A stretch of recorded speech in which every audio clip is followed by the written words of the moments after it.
the military gave me such a foundation for structure. Yeah.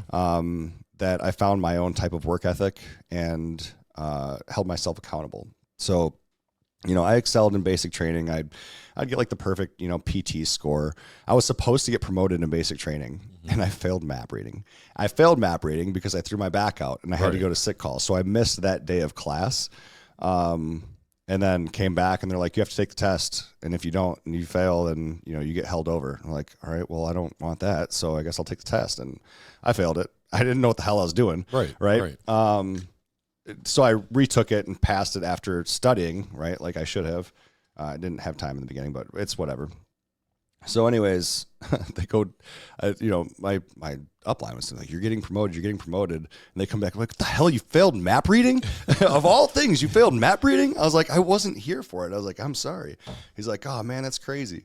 So it was what it was.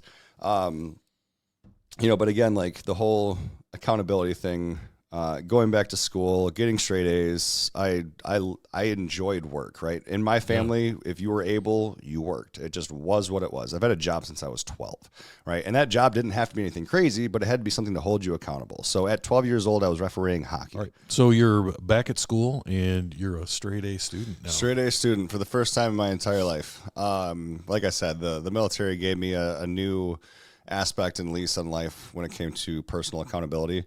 But also after the deployment, like everything else just kind of got easier, if that makes sense, right? Life wasn't so much like, oh, I got to get out of bed at 8 o'clock so I can be to work at 9. Like, no, I've been used to getting up at 4 o'clock in the morning, right? To go get ready for the day. And, it's now funny. You're sleeping in, right? Right. In the military, at 19 years old, you can be responsible for millions of dollars in pieces of equipment.